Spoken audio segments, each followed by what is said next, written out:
Yo soy la vid verdadera y mi Padre es el labrador. Todo pámpano que en mí no lleva fruto lo quitará, y todo aquel que lleva fruto lo limpiará para que lleve más fruto. Ya vosotros estáis limpios por la palabra que os he hablado. Permaneced en mí y yo en vosotros. Como el pámpano no puede llevar fruto por sí mismo si no permanece en la vid, tampoco vosotros si no permanecéis en mí. Yo soy la vid, vosotros los pámpanos. El que permanece en mí y yo en él, éste lleva mucho fruto, porque separados de mí, ¿qué? Nada podéis hacer. El que en mí no permanece será echado fuera como pámpano y se secará, y lo recogen y los echan al fuego y arden. Si permanecéis en mí y mis palabras permanecen en vosotros, pedid todo lo que queréis y os será hecho. Amén. Este pasaje, hermano, fue uno de los cuales cuando yo me convertí escuchaba más y meditaba más. No solamente, hermano, porque todo el discurso del aposento alto desde Juan capítulo 14 en adelante habla acerca de que Cristo no solamente es la vid verdadera, sino que Él es el camino, la verdad y la vida. Que también Cristo iba a enviar un consolador, que iba a rogar al Padre para enviarlo. Y cuando nosotros llegamos a este texto, hay dos cosas que podemos afirmar de lo que estamos viendo. La primera es que todo creyente verdadero lleva fruto. Amén. Todo creyente que viene ya renacido, Dios le ha dado la regeneración que proviene de Cristo, va a llevar fruto.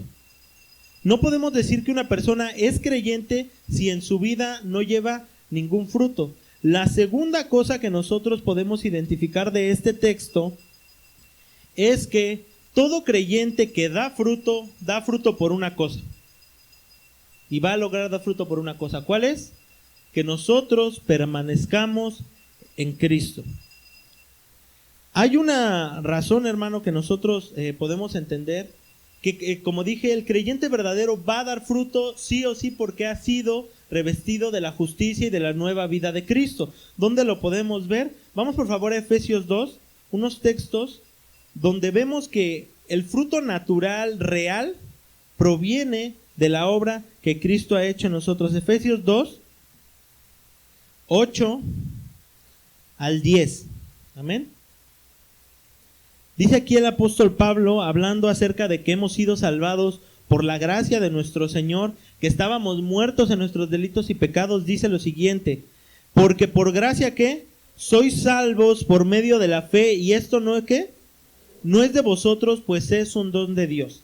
La salvación no vino de nosotros por nuestras obras, sino vino por la gracia de Dios. Dice, no por obras para que nadie se gloríe, porque somos hechura suya, creados ¿en quién? En Cristo Jesús para buenas obras, las cuales Dios preparó de antemano para que anduviésemos en ellas.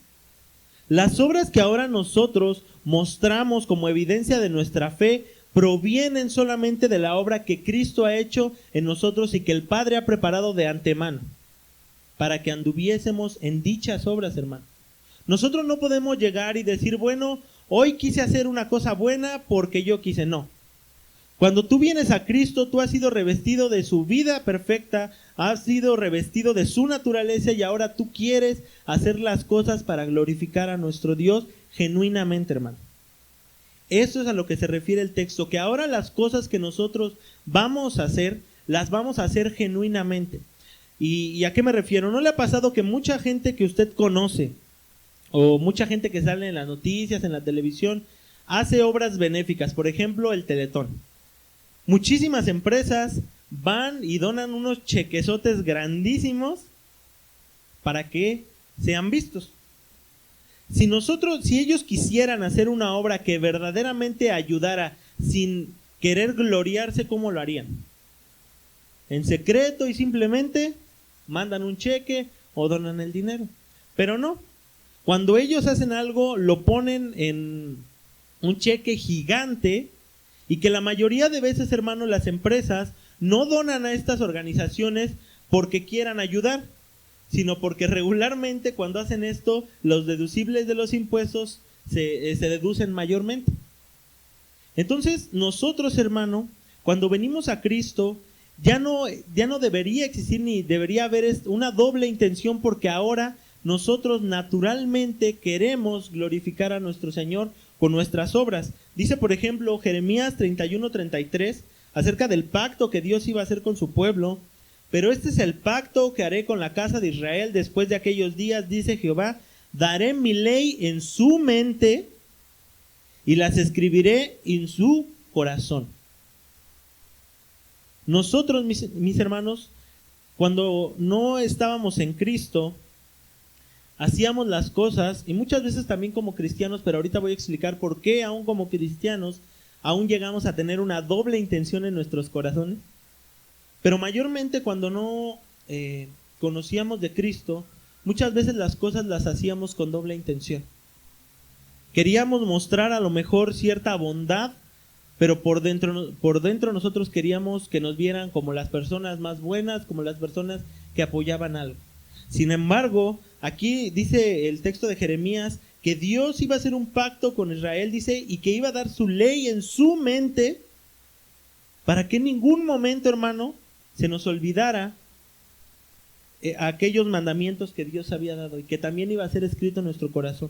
No solamente, hermano, tiene que ver de una forma sentimental o emocional la vida del creyente, sino que también en sus razonamientos y en sus pensamientos queremos glorificar a Dios porque Él ha hecho la obra.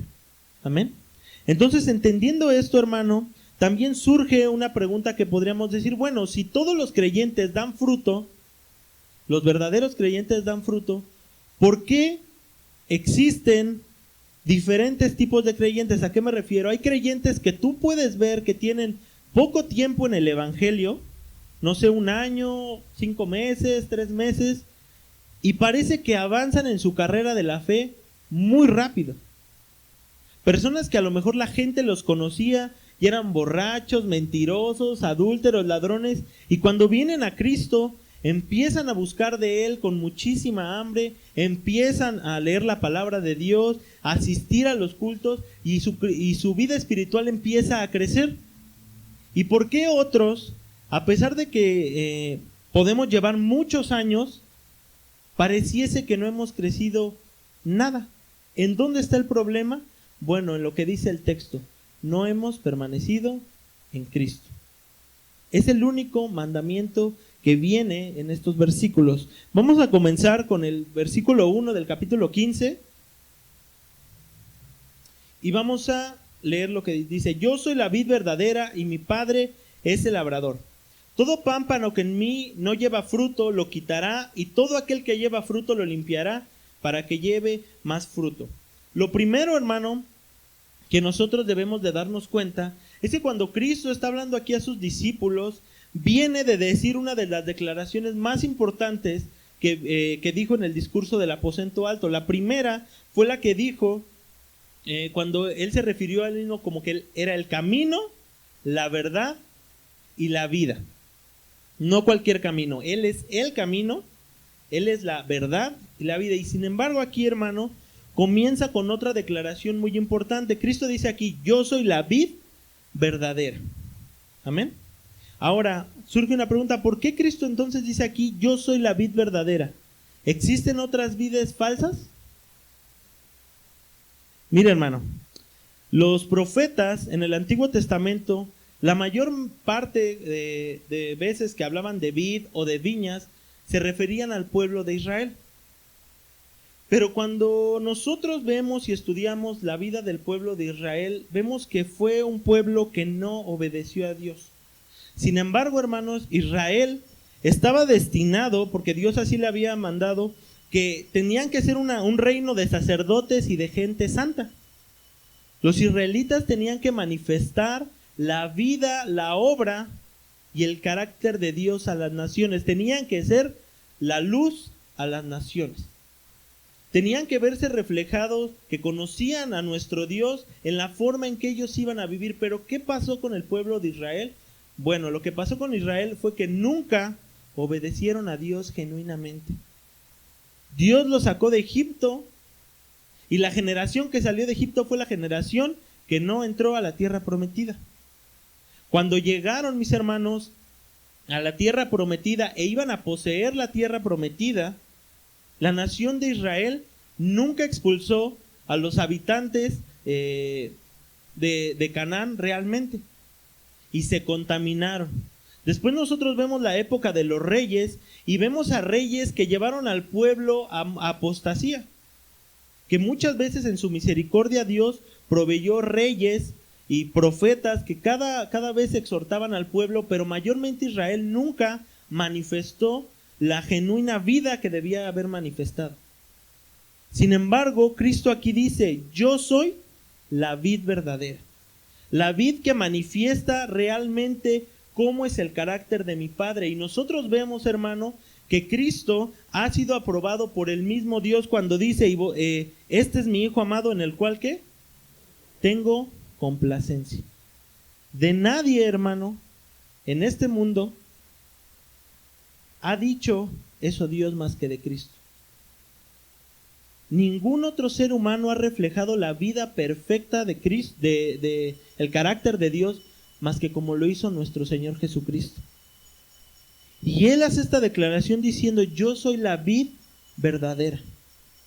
Yo soy la vid real, no una copia. Yo soy la vid y mi Padre es quien maneja quien maneja todos los cultivos. Él es el labrador. Él es quien va a podar, a corregir todas las cosas que estén malas en los cultivos. Amén. Ahora, vemos, hermano, que pudiendo dar otros ejemplos, Cristo menciona a una vid y a un labrador. Y creo, hermano, que es el ejemplo perfecto para que nosotros entendamos por qué es tan importante. ¿Tú has visto una fruta en un árbol cuando todavía no está madura? Yo creo que muchos hemos llegado a ver. ¿Qué pasa, hermano? Si apenas está creciendo esa frutita, está muy pequeña, y de repente llegas y arrancas la rama. ¿Qué pasa con ese fruto? ¿Qué pasa con esa rama? Se seca. Necesita estar injertada en el árbol, en el tronco, para poder crecer y desarrollarse. Bueno, aquí dice el texto, refiriéndose después Cristo al ejemplo: todo pámpano que en mí no lleva fruto, lo quitará, y todo aquel que lleva fruto lo limpiará, para que lleve más fruto. Aquí también, hermano, podemos ver dos cosas. La primera es que todo pámpano que en mí no lleva fruto. ¿Qué quiere decir esto? ¿Cómo nos llama Cristo aquí, o con qué compara a sus discípulos? Con los pámpanos que están injertados en la vid. Y aquí dice que el pámpano que en Cristo no lleva el fruto, ¿qué va a pasar? Lo quitará, porque ese fruto no sirve. Y nosotros, hermano, debemos de examinar muchas veces cómo es que hacemos las cosas. Y a eso es lo que me refería hace ratito que estaba hablando, de cuando nosotros como creyentes sabemos que ahora hacemos las cosas genuinamente, pero muchas veces nosotros, hermano, hacemos las cosas con una intención no correcta. Y Dios es el que examina de qué forma nosotros hablamos, de qué forma nosotros obramos. Y aquellas obras, hermano, no son gratas para Dios. Dice después: todo aquel que lleva fruto, pero ¿cuál fruto? En Cristo lo limpiará, para que lleve más fruto. ¿Quién es el que hace la obra en nosotros? El Señor. Y muchas veces, hermano, ese proceso de limpieza viene a ser un proceso que no nos agrada muchas veces. A lo mejor nosotros estamos batallando en estos tiempos con algo que muchos años atrás ya hemos estado tratando y tratando y tratando. Y el Señor, por amor a su nombre, por amor a su gloria, por amor a corregirnos, nos mete en disciplinas y nos mete en diferentes pruebas. A eso es lo que el texto se refiere para limpiarnos. El Señor nos limpia. El Señor hace una obra de purificación en nosotros que muchas veces no nos agrada, pero esto refleja que Dios está trabajando en nosotros. Y eso es algo, hermano, que a nosotros nos debe de dar gusto cuando estamos en diferentes pruebas. Ahora, hermano, quiero aclarar que cuando se refiere aquí el texto a limpieza, cuando nos referimos a pruebas, Muchas veces, hermano, tenemos que entender que las situaciones difíciles que estamos atravesando sean porque Dios nos ha metido en esas luchas para purificarnos, pero hay otras veces, hermano, que estamos en diferentes problemas, diferentes circunstancias por nuestra propia culpa. ¿Sí escuchó bien, hermano? Estamos por nuestra propia culpa. No es lo mismo, hermano, si nosotros, por ejemplo, tuviéramos a un hermano que es un hermano que trabaja, es fiel al Señor, es responsable con su trabajo, y de repente el Señor quiere pulirlo acerca de la confianza en Él, de la dependencia en Él, y pierde su trabajo. Este hombre es un hombre trabajador que depende del Señor, pero el Señor lo quiere llevar y lo quiere purificar más en esa área. Y él ora y medita y crece. ¿Por qué? Porque está dependiendo del Señor. A otra situación, que tal vez haya un hombre que es irresponsable, que obró mal en el trabajo, que no ha sido responsable, no se presenta a trabajar y lo despiden. Los dos casos parecieran similares, pero no es así, hermano. Y eso debemos de entenderlo. ¿Dónde nosotros podemos ver que Cristo o que las pruebas nos ayudan a crecer? Santiago 1:2.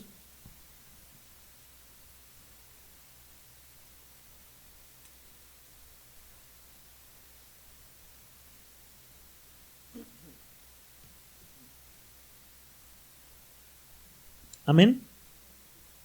Permítame un tantito.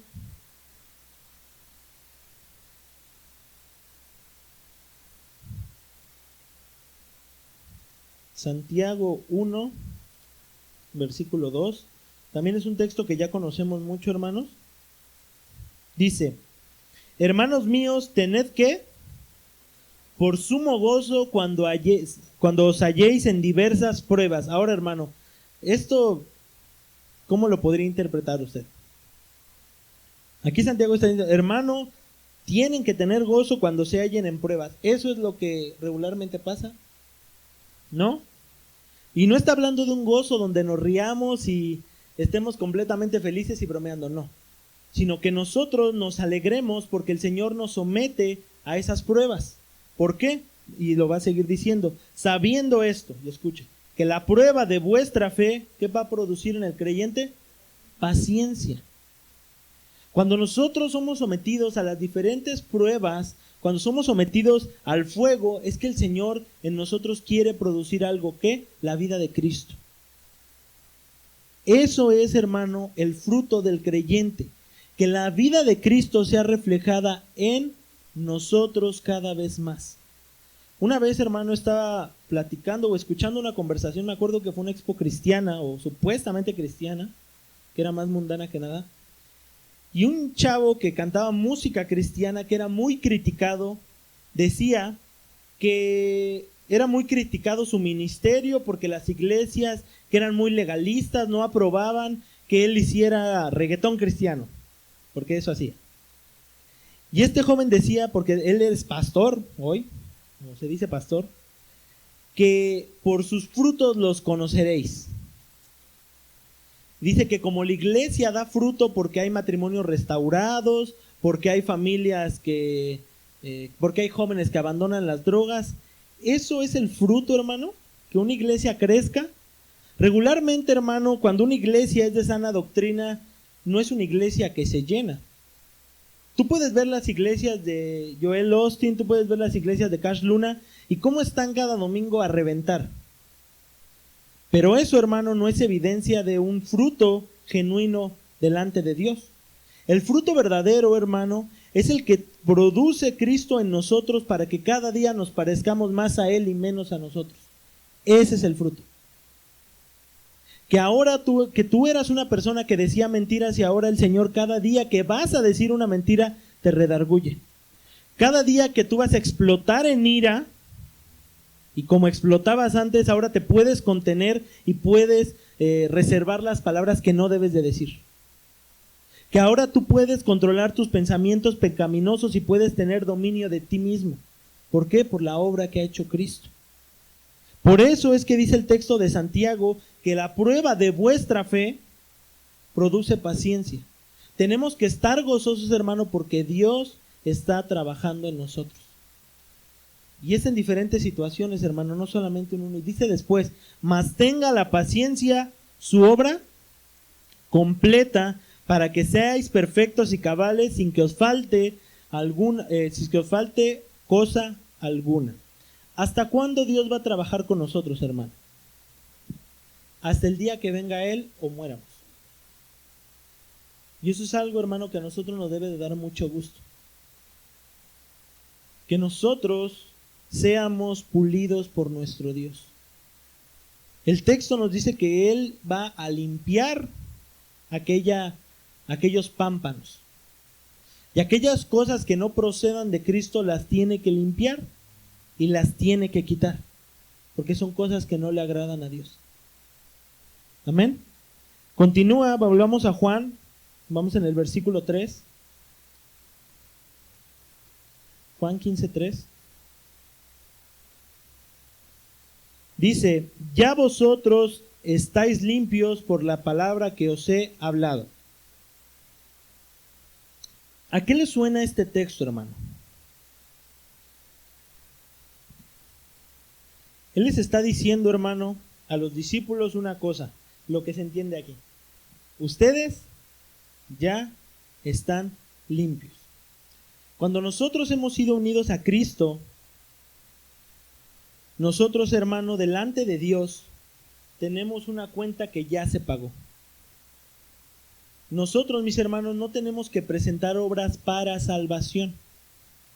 Nosotros no tenemos que decir, como dicen los mormones o los católicos, cuando tienen que tomar la hostia, ellos en ese momento presentan otra vez el sacrificio de Cristo para ser perdonados. Y los mormones toman la cena del Señor para que también sean otra vez perdonados. No, hermano. Cristo está diciendo aquí que ellos, los discípulos, y ahora tú y yo, si hemos sido revestidos de la justicia de Cristo, ya estamos limpios por la palabra que Él ha dicho, por el evangelio que se nos ha hablado. Sin embargo, Él continúa diciendo lo siguiente: permaneced en mí. ¿Qué dice Cristo? Él ya nos ha limpiado, hermanos. Pero ahora nos manda una cosa, que permanezcamos. Una de las cosas, hermano, que regularmente escuchamos la mayoría de gente, o el pastor, y yo creo que mi hermano Rodolfo hemos escuchado, es mucha gente que constantemente hace promesas. Una de que, hermano, ya voy a cambiar. Hermano, ya voy a venir a la oración. Hermano, ya me voy a congregar. Y a lo mejor pasa los domingos y viene un día, viene otro domingo, vino una vez a la oración y de repente ya no vino. ¿Qué pasó ahí, hermano?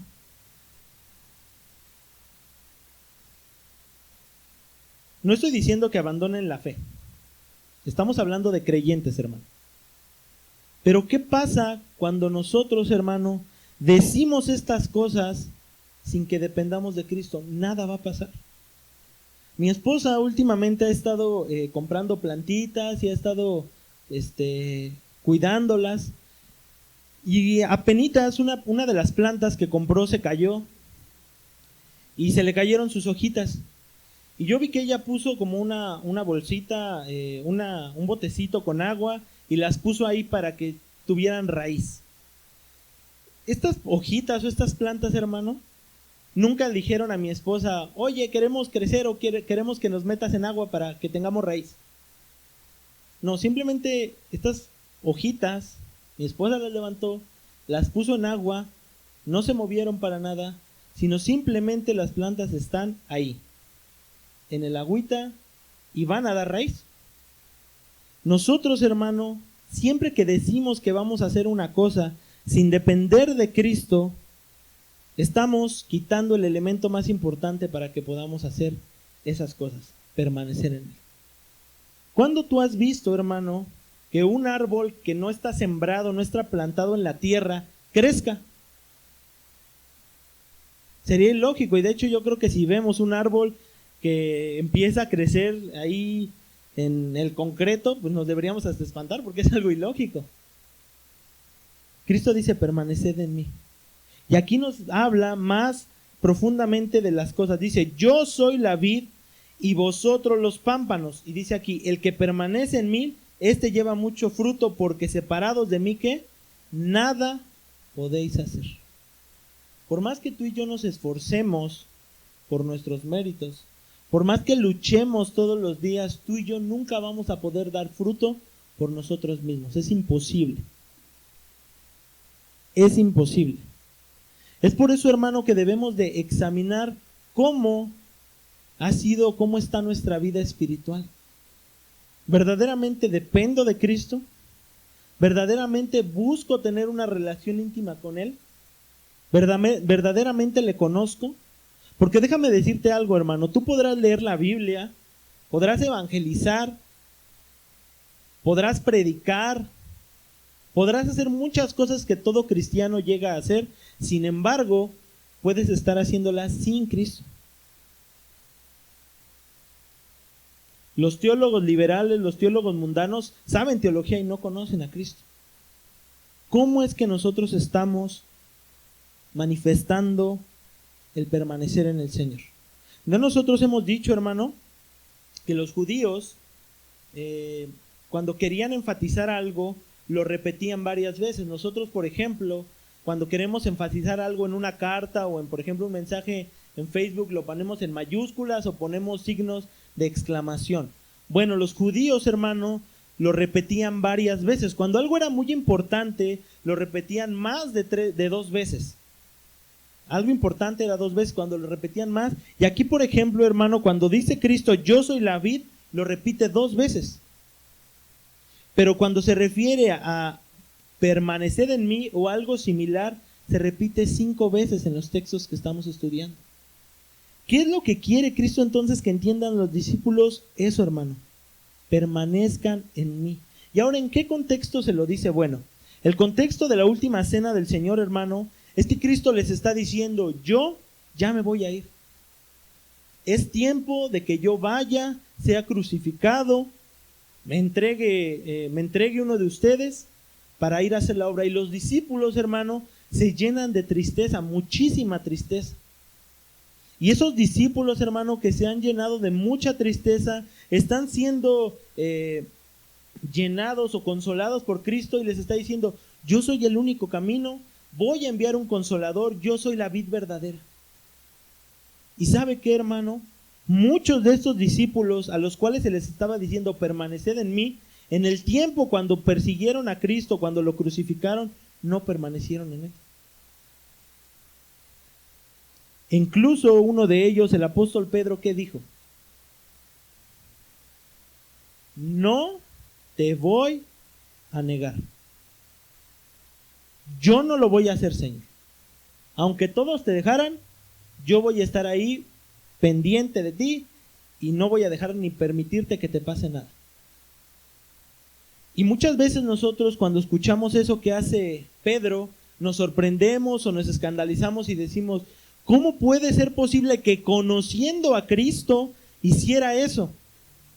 Hermano, tú y yo muchísimas veces lo hemos hecho. Ya voy a venir a la iglesia, ya me voy a esforzar, ya voy a leer, ya voy a estar al pendiente. No, hermano. Cristo les recuerda esto mucho. Permanezcan en mí. Esa es la clave, hermano, de que el creyente lleve fruto. Es por eso, hermano, que podemos ver la diferencia de la vida espiritual de muchos creyentes que vienen a la iglesia y de cada uno de nosotros. Tú te das cuenta, y mucha gente, la cuestión, hermano, no es que solamente medites, es que tú conozcas a Cristo. Cuando tú conoces a Cristo, conoces su carácter, cómo Él hablaba, cómo Él se comportaba, cómo Él llevaba a cabo su ministerio, sus obras. Y cuando tú lo conoces, puedes ver en Él y tener una relación íntima, porque ahora le conoces. Dice después el texto más adelante en Juan 17, cuando Él está refiriéndose y va a orar al Padre, dice, y esta es la vida eterna, que te conozcan a ti, el Dios viviente, y a Jesucristo, a quien tú has enviado. En eso se resume la vida del cristiano. Eso es lo que hace la diferencia, hermano, entre las obras que hace el mundo, buenas obras, y las obras o frutos que ahora el cristiano hace. Dios no puede aceptar las obras del mundo porque son abominación delante de Él. Porque esas obras, hermano, el ser humano fue creado para buenas obras. Sin embargo, su pecado hace que sean inmundas delante de Dios. No importa que tú dones millones de dólares a una causa benéfica. Eso no va a pagar ni te hace entrar en el cielo. Y ahora, no estoy diciendo, hermano, que no se deben hacer buenas obras.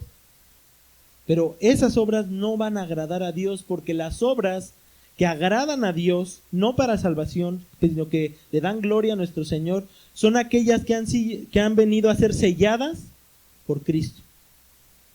Esas son las únicas obras que agradan y glorifican al Padre. ¿Y qué dice Cristo después?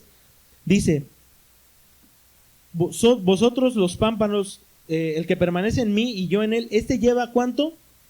Mucho fruto. Mucho fruto, hermano. Es por eso, hermano, que nosotros podemos identificar a un cristiano que en su vida cristiana ha crecido rápidamente. ¿Cuál es la clave de todo? Bueno, a lo mejor este hermano tiene un tiempo de oración más con el Señor, medita más con el Señor, conoce verdaderamente a Cristo, y claro que la obra de Cristo va a venir a ser manifiesta en su vida. Pero lo más importante, hermano, es la negación que viene aquí. Dice, porque separados de mí, ¿qué? ¿Cuánto es nada? Nada. Sería chistoso repetirlo, pero es algo que debemos de entender. No podemos hacer nada, no podemos crecer si nosotros no dependemos de Cristo. Escuche lo que dice Spurgeon, citando un poco de Agustín. Él comenta que esta frase parece haber sido escrita para poner un fin a las impudentes posturas de los pelagianos. ¿Quiénes eran los pelagianos, hermano? Y tengo que explicarlo un poco. James Pelagio estuvo en el tiempo de Agustín de Hipona. Y este hombre lo que decía es que el ser humano estaba como en la condición de Adán. ¿Qué quiere decir? Que el libre albedrío estaba intacto, que ellos podían escoger hacer bien o mal. Y esto es una herejía completamente, hermano. Porque inmediatamente cuando Adán peca, todos nos constituimos enemigos de Dios y todos nacemos completamente impedidos para buscar de Él y glorificarle. No podemos tener ninguna obra que agrade a Dios por nuestros méritos. Y entonces los pelagianos creían esto, que ellos estaban en la condición de Adán antes de caer, y que ellos podían agradar a Dios con sus obras. Sin embargo, dice Agustín, dice, el texto no dice, separados de mí difícilmente podrían hacer algo. Será con extrema dificultad que podrán cumplir una buena obra o alcanzar un propósito santo. No. Pone el hacha mucho más decisivamente a la raíz. Dice, separados de mí nada podéis hacer. Absoluta y positivamente nada. ¿Cómo? No dice que si busco y me esfuerzo, si concentro todas mis energías en un solo punto y si concentro todas mis facultades en un propósito, aún así no podría lograrlo. Si yo fuera extremadamente cuidadoso, si fuera intensamente entregado, si orara con toda sinceridad, ¿no podría entonces lograr algo aún sin la influencia del Espíritu? Puede ser que me cuesten muchas dificultades, puede ser duro remar contra la corriente, pero ¿no podría progresar por lo menos un poquito en las cosas de Dios solo con mi propio poder, sin ayuda, si me esforzara al máximo? No. El Señor Jesús dice que no, separados de mí, nada podéis hacer. Puedes esforzarte como quieras, luchar como puedas, tus esfuerzos y tus luchas serían una fuerza mal aplicada, no te producirían a progresar a tu meta, solo te hundirían más profundamente en la ciénaga de la desesperación o de la presunción. Toda obra, hermano, que no es producida por Cristo, no es un fruto. Por eso, hermano, es que debemos de examinar por qué hacemos las cosas. Mucha gente, hermano, cree que hacer algo bueno, y personas que son creyentes, cree que hacer algo bueno es un fruto. Pero ya lo he explicado aquí, hermano. La verdadera forma en la que un fruto es llamado fruto, un fruto digno de arrepentimiento, es aquella que no solamente es hecha de acción, sino que Dios produce desde el interior esa obra genuina que es para glorificarle a Él. ¿Por qué vienes a la iglesia tú? ¿Por qué tú lees? ¿Por qué convives con tus hermanos? ¿Qué produce en ti que hagas eso? Nos hemos examinado si no estudiamos o meditamos la palabra, no porque queramos aprender más del Señor, sino porque queramos llenarnos de conocimiento. ¿O no nos hemos examinado que tal vez les hablamos a todos nuestros hermanos para que digan, wow, este hermano es muy social, en vez de que sea porque los amemos verdaderamente? ¿No nos hemos examinado si cerramos los ojos, levantamos las manos al cantar porque querramos que nos vean como alguien muy piadoso que de verdad está en totalidad con el Señor? Tenemos que examinar, hermano, cuál es la razón por la que hacemos las cosas. Esos frutos, hermano, no son frutos dignos de arrepentimiento. Esos frutos no son producidos por Cristo. Son producidos por nuestro engañoso corazón que quiere manifestar que, esos frutos tal vez sí son de cristiano, pero no, hermano. El fruto verdadero viene porque el Señor produce eso en nosotros. Y a pesar de que nos cueste trabajo, luchemos, pero siempre el propósito va a ser glorificar al Padre, glorificar a Cristo. Amén. Nosotros podríamos estudiar la Biblia, evangelizar, escuchar predicaciones, pero ninguna de ellas muestra realmente que tengamos una relación personal, auténtica, de intimidad con Cristo. Amén. Continúa diciendo nuestro Señor, el que en mí no permanece, ¿qué dice? Será echado fuera como pámpano, se secará y los recogen y los echan en el fuego y arde. Tarde o temprano, hermano, se va a evidenciar quién permanece en Cristo y quién no. Es por eso, hermano, que nosotros cada día debemos examinarnos. Dice Pablo a los Corintios, examinaos a vosotros mismos, probaos de verdad su fe. ¿O no se conocen a ustedes mismos? Nosotros, hermanos, sabemos cómo somos cuando no nos ven. Sabemos cómo somos fuera de la iglesia. Sabemos para dónde está inclinado nuestro corazón. Sabemos qué es lo que más hacemos, qué es lo que más vemos. Es por eso que examinarnos es importante, hermano. ¿Por qué? Porque dice aquí que el que no permanece en Cristo, el que no procede o tiene frutos que provengan de la obra de Cristo, de la dependencia de Cristo, primero serán echados fuera como pámpano. Aquella hojita que no da fruto es quitada, la tiran, y de repente cuando los cultivos esa hojita ya no hace nada más que estorbar y hacerse basura, la recogen y la echan al fuego. Y ese fuego, hermano, es representado aquí como el infierno. Ese fuego. Toda aquella obra, todo aquel fruto que no provenga de Cristo, todo pámpano que no permanece en Él es echado en el fuego. Porque necesitas de Cristo, necesito de Cristo. Es ahí, hermano, donde nosotros podemos ver cómo las doctrinas de la gracia incluso se manifiestan en estos versículos. El ser humano no puede hacer absolutamente nada sin Cristo, nada, hermano. No importa como creyente que digas, bueno, quiero cambiar, ya no quiero decir mentiras, quiero hacer, puedes luchar y golpear y golpear y golpear y tratar de cambiar, ser disciplinado, quererte levantarte temprano, hacer las cosas, pero nada de eso va a funcionar si tú no vienes a Cristo y dependes de Él. Nada de eso va a funcionar. Porque de Él proviene toda buena obra. De Él solamente. ¿Cómo nosotros nos atrevemos a querer agradar a Dios con obras que no provengan de su Hijo? Bueno, es lo que hace el mundo. Toda la gente, cuando a lo mejor vas a un funeral y tú viste que esa persona era, pero terrible, se comportaba mal, ¿qué dice su familia? Ay, fue bien bueno. De verdad. Fue una persona que era buena. A lo mejor hizo ciertas cosas malas, pero era buena. No, hermano. Las obras que no provienen de Cristo son abominación delante de Dios. Y aún, hermano, cuando nosotros como creyentes queremos agradar a Cristo con obras que no provienen genuinamente de Él. A Dios no le agrada incluso, hermano, cuando nosotros a lo mejor damos muchísimo dinero en una ofrenda, pero nuestro corazón está en quiero que todos vean cuánto di.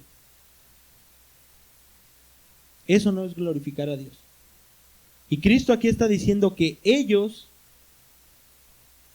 esas personas que no permanecen en Cristo, tarde o temprano van a ser echados al fuego. Hay una consecuencia drástica para aquellos que no permanecen en Cristo. Ahora, nosotros dependemos de Cristo y permanecemos en Él.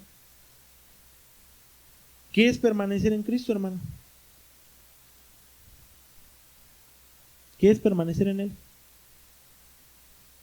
Bueno, escuche lo que dice el mismo Spurgeon. Dice: estar con Jesús es no dejarle a cambio de otro amor u objeto, sino mantenerse en comunión con Él de una manera íntima, consciente y libre.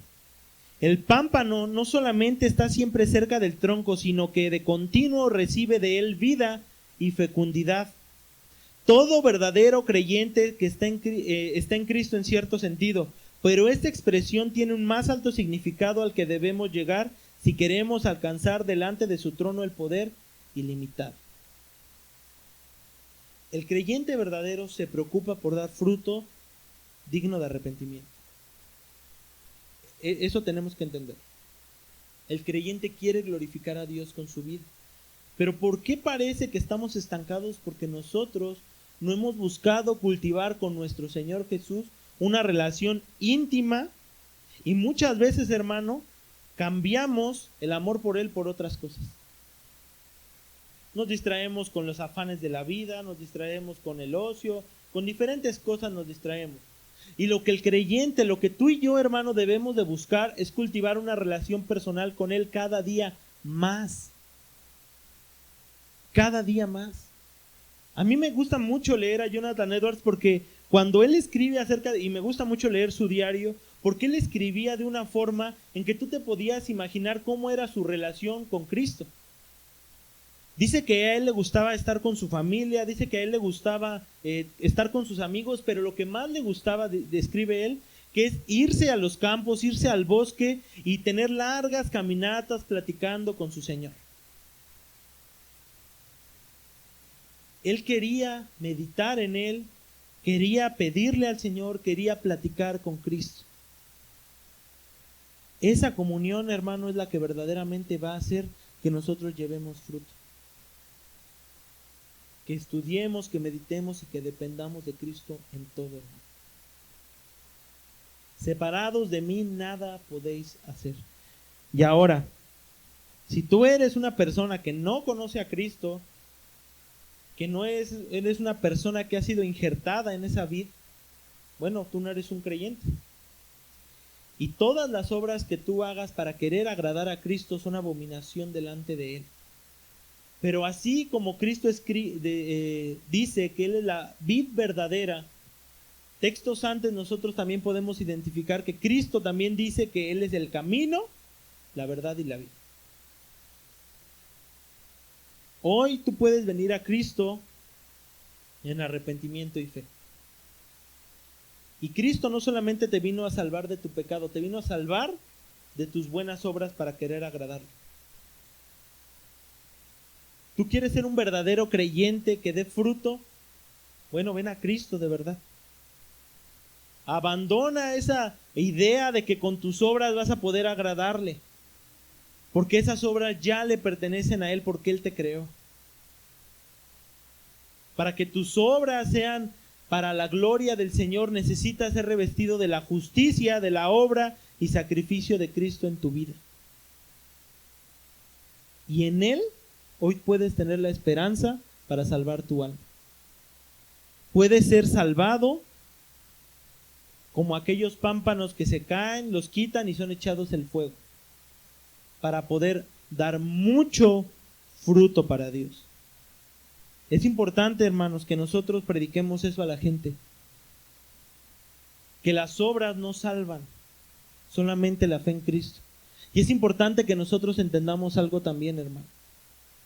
Que en Cristo, hermano, está todo. ¿Qué tanto conoces de Cristo, hermano? ¿Qué tanto conoces de su carácter? Una de las cosas que hacíamos en la reunión los lunes y que de verdad fue algo muy frustrante, yo creo, para el pastor y para los que llegamos ahí, es que cada vez que se preguntaba quién era Cristo, muchos de los hermanos no te respondían. Es que Señor, sí, pero ¿qué más? ¿Quién es más Cristo? ¿Qué conoces de Cristo? ¿Para qué vino Cristo? ¿De qué te salvó Cristo? Si tú no le conoces a Él, entonces no tienes nada. No tienes absolutamente nada. Y no importa cuánto te esfuerces, cuánto tú quieras luchar para llegar al cielo, sin Él no avanzas nada. Hoy ven a Cristo, arrepiéntete y cree en Él. Hoy puedes tener la salvación de tu alma. Y para nosotros, hermano, tenemos que buscarle, desearle, anhelarle, que Él nos ayude a poder depender de Él. Hoy es el momento exacto, hermano, preciso para que lleguemos a nuestro hogar, meditemos cómo está nuestra vida espiritual con Él y que le pidamos al Señor que llevemos fruto, pero que llevemos un fruto genuino que le agrade, porque dependemos de su Hijo. Esto es, hermano, lo que necesitamos, depender de Cristo. Separados de Él, hermano, de verdad, grabémonoslo bien. No vamos a hacer absolutamente nada.